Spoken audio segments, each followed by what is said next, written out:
Y'all will not believe the BS that I just witnessed. Look, I was in the middle of editing 2 other videos to put out this evening, and I had to stop everything that I was doing after I saw this clip.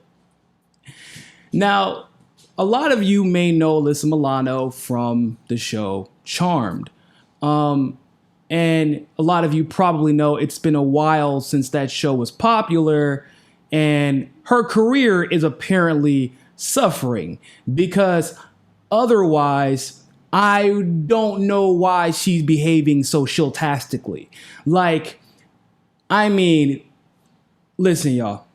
She did an interview with Joe Biden, and it was specifically discussing his past sexual assault issues and the most recent sexual assault / sexual harassment / inappropriate conduct allegations. Understand something.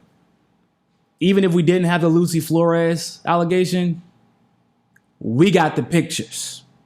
Now, and I want just anecdotally for people to understand what I mean by this. And I think that there are situations like this where it actually perceptually it is perfectly, it's not even okay, but necessary to think about how things would look if Joe Biden was Obama and behaved like this. In other words, if he was a black man who behaved like that and ran for president, there would be no running for president. His career would be completely and thoroughly destroyed. Thoroughly destroyed. We are all aware of this. I think that anyone with any common sense is aware of this. But because he's wealthy, elitist, and white, and a male, of course, you have people that come to his defense because he has something. And that's usually why people are a little bit more willing to defend because they're like, I don't know when I might need that person or somebody connected to that person. It's unfortunate, but it's true. Alyssa Milano is supposed to be a champion of the Me Too movement. And in this interview, Joe Biden begins to talk about how inspirational Anita Hill was. And that's what led him to supposedly co-author a bill to deal with domestic violence. Yeah, because he got a lot of blowback and he was trying to run for president. Alyssa Milano leaves that part out. And even more interestingly enough, Alyssa Milano doesn't even push back in the interview where Joe Biden is trying to, we saw Anita Hill bring this front and center, and I'm so thankful that she did that. If you were thankful, why didn't you say something to her? Why didn't you apologize to her until you decided that you were going to run for president again? If you were so thankful. I'm just curious. If you were thankful, why didn't you say, look, gentlemen, on this judiciary committee that I'm in charge of, by the way, Joe Biden was in charge of this committee. We need to shut up and listen because what she is saying is a real problem. And it needs to be dealt with and addressed. And there needs to be accountability for once. He could have said that, but he didn't want to say that until it was convenient for him to run for president. Once again. So, as interesting as that may seem, just the convenience of his apology, right? The convenience of his sympathy. One, Alyssa Milano did not mention one time during that interview or during the interview with Biden. So during the MSNBC interview and during the interview with Biden, she did not once mention the fact that Biden never even apologized to Lucy Flores or apologized for his other alleged victims. He never apologized. He said, I'm trying to learn. I'm trying to understand. I'm trying to grow. Boy, you about 80 years old. You ain't grown yet. You know who didn't have to learn how to not be a weird creeper? And he's old and white too? Bernie Sanders, I'm just saying. But they were coming up, inventing reasons to attack Bernie. But they're coming up with every reason they can to defend Joe Biden, and even got Alyssa Milano involved. Alyssa Milano actually says in this interview, I can't show all of it because the clip is too long, YouTube would dock us. Alyssa Milano actually says in this interview that she supports Joe Biden. Not, okay, I think we should consider him. No, she supports Joe Biden. And she said that in a private convo, Biden said that it was just merely a cultural difference, that his family was really affectionate, and that's why he sniffs the back of women's hair. Listen, y'all, I've been raised around Latinos my entire life. I live in Miami. I know a little something about cultural, affectionism. Like, I get it. In Miami, we do the double cheek kiss. I get it. We hug. We're very affectionate. And I'm sure that Lucy Flores, being a Latina, understands and knows the difference between what Joe Biden did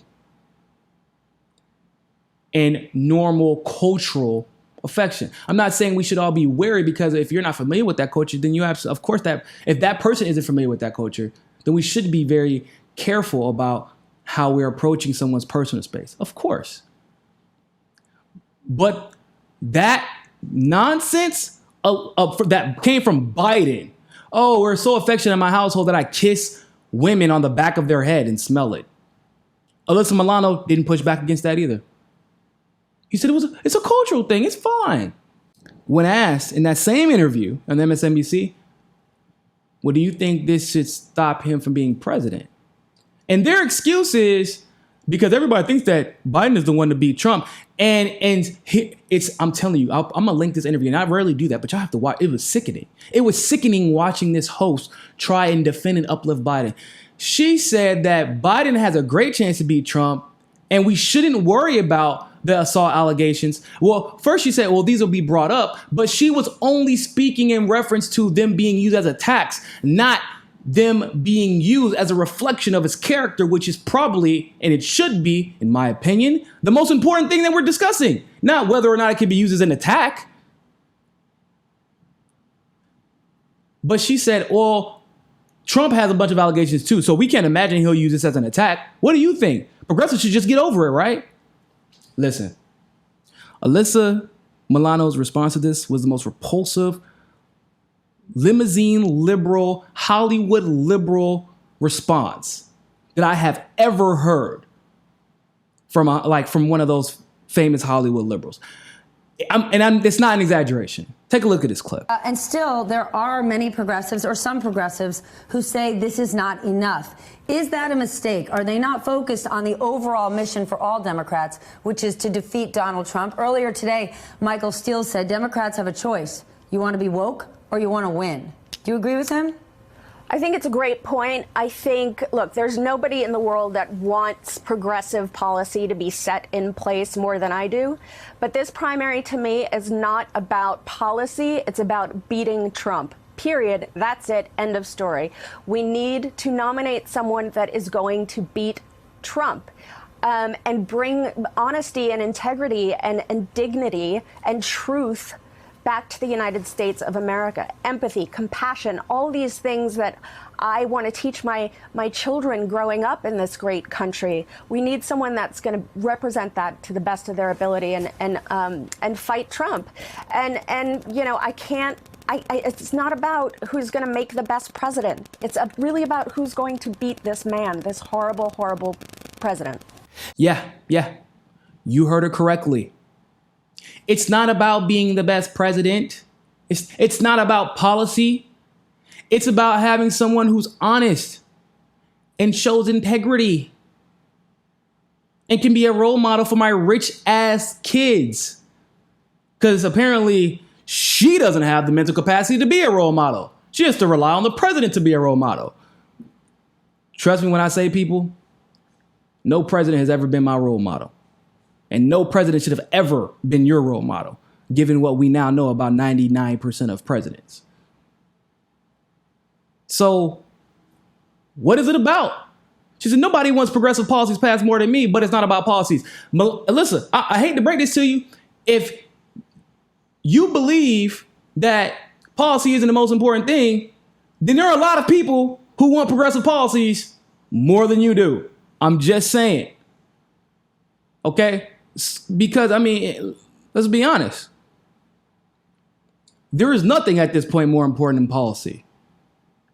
And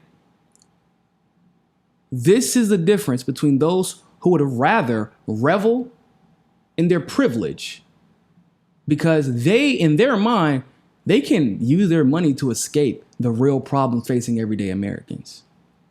And I'm probably still going to do it, but I was going to, listen, it's going to rail. And I'm, like I said, probably still going to do it. But you know what? There's somebody who did it a little bit better than I can. Let's hear what she has to say. People will get into a lot of conversations about political tactics and how do we win this race and who's going to beat Donald Trump. Bluntly, I might get in trouble for saying this. What does it matter if we beat Donald Trump if we end up with someone who will perpetuate the very same crony capitalist policies, corporate policies, and waging more of these costly wars? That's right. Tulsi hit the nail right on the head. What is the point of beating Trump if we're going to have someone in office who literally pushes the same policies as Trump, who has been known to perpetuate the same behaviors as Trump? Yeah, Trump has a history of racially discriminating in his real estate. Guess what?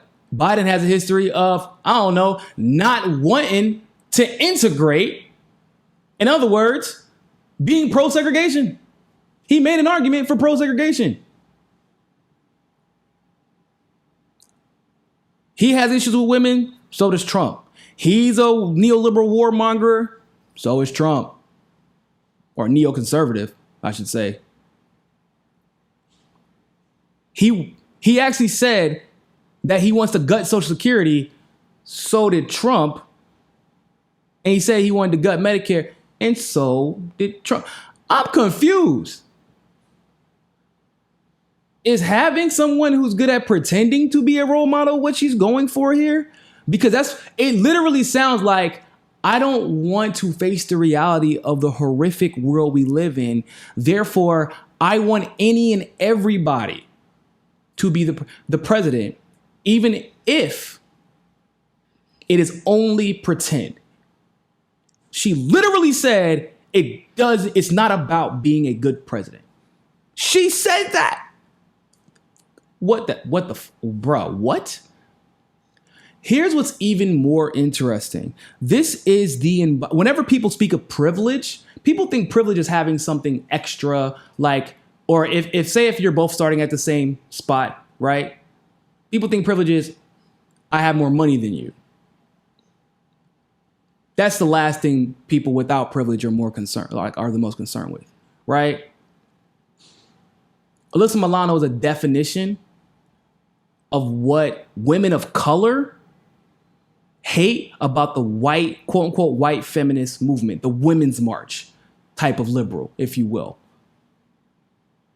Because you notice what she wasn't concerned about in that interview? The omnibus bill, which is basically a pro-segregation bill.